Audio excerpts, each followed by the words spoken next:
আনন্দীকে গুলি করে কোর্ট থেকে পালিয়ে গেল অনিন্দ। হ্যাঁ বন্ধুরা, এমনটাই দেখা যাবে। তাই সম্পূর্ণ জানতে ভিডিওটিতে লাইক দিয়ে চ্যানেলটি সাবস্ক্রাইব করে দেখতে থাকুন। গল্পের শুরুতেই দেখা যাবে আনন্দীকে ব্লগার ছেলেটা সবকিছু পেন ড্রাইভে নিয়ে দেয় আর বলতে থাকে, দিদি এই পেন ড্রাইভটার মধ্যে সবকিছু আছে। তখনই আনন্দী বলতে থাকে, ভাই তোমাকে যে কি বলে ধন্যবাদ দেবো। তখনই ছেলেটা বলতে থাকে, না না দিদি, আপনাকে সাহায্য করতে পেরে আমারও খুব ভালো লেগেছে। তারপরে আনন্দী সেই বাড়ি থেকে বেরিয়ে যায়। ওইদিকে দেখা যাবে সুপায়ন আনন্দের পিছনে যে লোক লাগিয়ে দেয়, সেই লোক সুপায়নকে ফোন করে আর ফোন করে বলতে থাকে, দাদা আমি আনন্দের সঙ্গে আঠার মতো লেগে আছি। আনন্দী একটা ব্লগারের বাড়িতে ঢুকেছে। তখনই সুপায়ন বলতে থাকে, ব্লগার মানে কোন ব্লগার? তখনই সেই লোকটা বলতে থাকে, আপনি জানেন না, আপনাদের হোলির দিনের ভিডিও তো ও আপলোড দিয়েছিল, আপনি দেখেননি? আপনাদের হোলির দিনে যে ছেলেটা ড্রোন নিয়ে ভিডিও করছিল। তখনই সুপায়ন বলতে থাকে, ভিডিও করেছিল তার মানে ভিডিও ফুটেজ? এই শোন শোন, আনন্দী যা কিছু নিয়ে বেরোক না কেন তাই ছিনিয়ে নিবি ওর হাত থেকে, বুঝতে পেরেছিস? তখনই ছেলেটা বলতে থাকে, ঠিক আছে। ওইদিকে আনন্দী ব্লগারের বাড়ি থেকে বেরিয়ে আসে প্যান ড্রাইভটা হাতে নিয়ে। তখনই ছেলেটা প্যান ড্রাইভটা ছিনিয়ে নিয়ে ওখান থেকে পালিয়ে যায়। তখন আনন্দী বলতে থাকে, ও দাদা দাদা, প্যান ড্রাইভটা আপনি দিয়ে যান, টাকা পয়সা যা লাগে নিয়ে যান। তখন আনন্দী বলে, যা। প্যান ড্রাইভটা নিয়ে চলে গেল। তারপর আনন্দী আর কিছুই বলে না। ওইদিকে সেই লোকটা গিয়ে সুপায়নকে প্যান ড্রাইভটা দিয়ে দেয় আর বলতে থাকে, দাদা এটাই নিয়ে যাচ্ছিল। তখনই সুপায়ন বলতে থাকে, তুই যে কত বড় একটা কাজ করেছিস, তোকে আমি কি বলবো। যাক, তারপরেই 2 বান্ডিল টাকা দিয়ে দেয় ছেলেটাকে। তখন ছেলেটা বলতে থাকে, দাদা আর কোনো কাজ থাকলে আমাকে বলবেন, ঠিক আছে? তখন সুপায়ন বলতে থাকে, আপাতত আর কোনো কিছুই লাগবে না। এবার দেখি আনন্দী কি করে আদিদেব লাহিড়ীকে বাঁচায়। এটার মধ্যে যে মক্ষম অস্ত্র আছে না, সেটা তো আনন্দে হারিয়ে ফেললো। এই বলেই ছেলেটা চলে গেলে সুপায়ন ভিডিও চালিয়ে দেখতে থাকে। তারপরের দিন সকালবেলা কোর্টের কার্যক্রম শুরু হয়ে যায়। তখনই জজ সাহেব পুলিশকে বলতে থাকে, আজকে এই কেসের লাস্ট শুনানি। এই কেসে পুলিশকে তদন্ত করার কথা বলা হয়েছিল। পুলিশ কি তদন্ত করেছে? তখন পুলিশ অফিসার বলতে থাকে, দেখুন স্যার, এই কেসটা তদন্ত করা আরো সময় লাগবে, তাই আরো কিছু সময় আমরা চেয়ে নিচ্ছি। তখনই দেখা যাবে সনাতন বসু চলে আসে আর সে বলতে থাকে, জজ সাহেব আমাদের হাতে এমন কিছু প্রমাণ রয়েছে যেটার জন্য আর তদন্ত করার কোনো দরকার হবে না। এই কেসটা আজকে শুনানি জানিয়ে দিতে পারবেন। তখনই জজ সাহেব বলতে থাকে, তাই নাকি? তাহলে দেখান আপনাদের হাতে কি প্রমাণ রয়েছে। তখনই সনাতন বাবু বলতে থাকে, তাহলে ইওর অনার, আমি আনন্দী দেবীকে ডেকে নিতে চাই কাঠগড়ায়, যদি আপনার অনুমতি থাকে। তখন জজ সাহেব অনুমতি দিলেই আনন্দী কাঠগড়ায় এসে দাঁড়ায়। তখনই উকিল বাবু বলতে থাকে, আচ্ছা আনন্দী দেবী, আপনি তো এই কেসটার তদন্ত করছিলেন, একটু একটু করে আপনার স্বামীকে বাঁচানোর জন্য এগোচ্ছিলেন, তা এর মধ্যে আপনার কি কি বাধা এসেছিল? তখন বিরোধী পক্ষের উকিল আনন্দীকে প্রশ্ন করায় বাধা দিতে থাকে। তখনই সনাতন বসু বলতে থাকে, দেখুন, আমি আনন্দী দেবীকে যা প্রশ্ন করছি সেটা এই কেস সংক্রান্তই, আপনি প্লিজ এর মধ্যে বাধা দিবেন না। তারপর দেখা যাবে বিরোধী পক্ষের উকিল সরে গেলেই আনন্দীকে প্রশ্ন করতে থাকে উকিল বাবু, যে আপনি বলুন। তখনই আনন্দী বলতে থাকে, হ্যাঁ জজ সাহেব, আমি প্রথম থেকেই তদন্ত করছিলাম। তারপরে যখন 2 দিন সময় পেলাম, তখন স্যারকে আমি জিজ্ঞাসা করেছিলাম।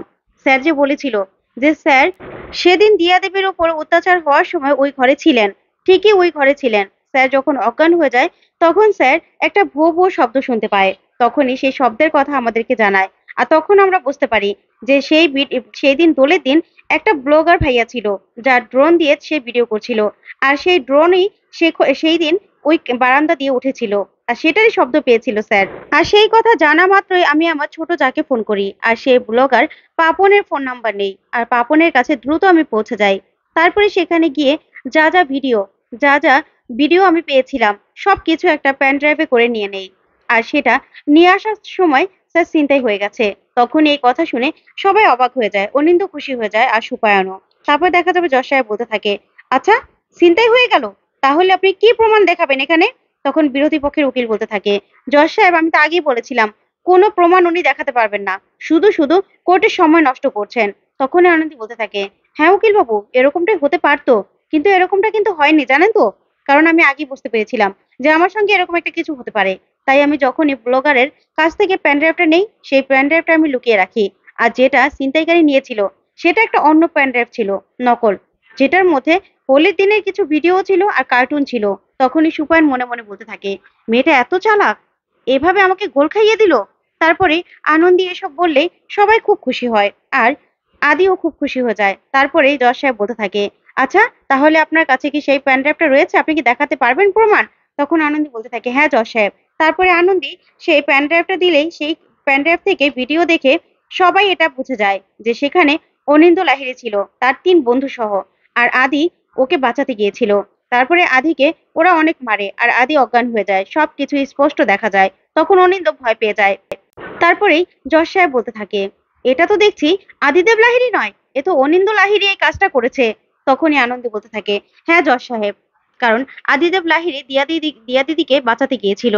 তখনই অনিন্দ্য মা বলতে থাকে, এটা মিথ্যে কথা, আমার ছেলেকে ফাঁসানো হচ্ছে, এটা মিথ্যে ভিডিও। তখনই অনিন্দ্য বলে ওঠে, এটা মিথ্যে ভিডিও, আমাকে ফাঁসানো হচ্ছে। তখনই যশ সাহেব বলতে থাকে, আপনারা শান্ত হন, শান্ত হন আপনারা। তারপরেই উকিল বাবু বলতে থাকে, যশ সাহেব, আমি দিয়া দেবীকে একটু ডেকে নিতে চাই কাঠগড়ায়।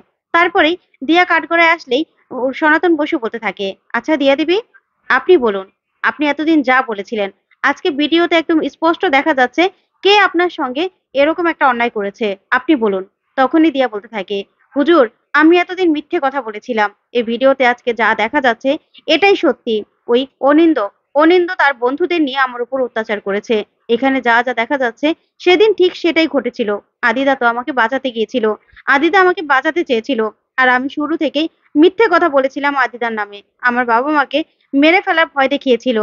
তাই জয় সাহেব, আমি মিথ্যে বলতে বাধ্য হয়েছিলাম। কিন্তু আদিদা আদিদা কিচ্ছু করেনি। আদিদা যে অসম্মান হয়েছে তার জন্য আমার খুব কষ্ট হয়েছে, কিন্তু আমি সত্যিটা বলতে পারিনি জয় সাহেব। আদিদা, আপনি আমাকে ক্ষমা করে দিন, ক্ষমা করে দিন আমাকে। তখনই আদি মনে মনে বলতে থাকে, আনন্দী, আপনি করে দেখিয়েছেন, সত্যি আপনি করে দেখিয়েছেন, আপনি যা বলেন তাই করেন।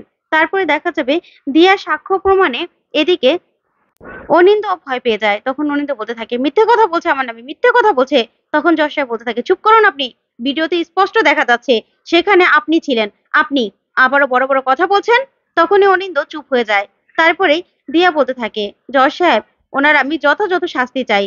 তারপরে দেখা যাবে দিয়া নেমে গেলেই ওইদিকে সনাতন বসু বলতে থাকে, ইওর অনার, এরকম একজন কুৎসিত মানুষের সমাজে ঘুরে বেড়ানোটাও বিপজ্জনক, কারণ আমাদের তাহলে মা বোনরাও সেফ থাকবে না। তাই এসব মানুষদের যাবজ্জীবন কারাদণ্ড হওয়া দরকার।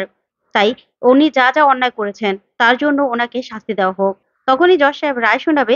তারপর তখনই আনন্দী দাঁড়ায় আর দাঁড়িয়ে বলতে থাকে, জজ সাহেব দাঁড়ান, আমি একটু কথা বলতে চাই, আমি একটু কথা বলতে চাই, আপনি যদি অনুমতি দেন।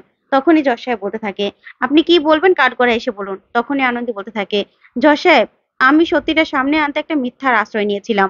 তখনই এই কথা শুনে জজ সাহেব চমকে যায়, বলতে থাকে, কি কি আশ্রয় নিয়েছিলেন আপনি বলুন। তখনই আনন্দ বলতে থাকে, দিয়া দেবী প্রথম থেকেই মিথ্যে কথা বলেছিল, তাই দিয়া দিদি ভয় পাচ্ছিল যে তার বাবা মাকে মেরে ফেলবে, তার ভয় দেখিয়েছিল। তাই আমি সত্যিটা সামনে আনতে এমন একটা নাটক বানিয়েছিলাম যে নাটকটা দেখলে যে কেউ বিশ্বাস করবে যে একজন ভদ্র মহিলা আর ভদ্রলোককে খুন করা হচ্ছে গুলি করে। সেটাই আমি দিয়া দিদিকে দেখাই, আর দিয়া দিদি বিশ্বাস করে যে তার বাবা মাকে খুন করা হয়েছে। তাই দিয়া দিদি সবার সামনে সত্যিটা বলতে সাহস পায়। তাই আমি দুঃখিত, ইওর অনার, আমি দুঃখিত, আপনি আমাকে শাস্তি দিলে শাস্তি দিতে পারেন। তখনই জজ সাহেব দেখা যাবে আনন্দীর এই কথায় ইমপ্রেস হয়ে যায় আর বলতে থাকে, না, আপনি যেটা করেছেন সেটা আইনের আওতায় ঠিক আছে। তাই আপনি কোনো ভুল করেননি। এরকম একটা অপরাধীকে শাস্তি পাইয়ে দেওয়ার জন্য আর একটা নির্দোষ মানুষকে খালাস করার জন্য আপনি এটা করেছেন, ঠিক কাজ করেছেন। তারপরে দেখা যাবে অনিন্দকে সাজা দিয়ে দেয় জজ সাহেব। তখনই অনিন্দ পালাতে গিয়ে একটা বন্দুক নিয়ে নেয় পুলিশ অফিসারের কাছ থেকে। তারপরে আনন্দী বলতে থাকে, অনিন্দ দাদা, প্লিজ আপনি থামুন, আপনি বন্দুকটা নামিয়ে দিন। কিন্তু অনিন্দ আনন্দীকে গুলি করে সেখান থেকে পালিয়ে যায়। অবাক হয়ে যায় সবাই। তো বন্ধুরা, আজকের আপডেটটি কেমন লাগলো কমেন্ট করে জানাও। ধন্যবাদ।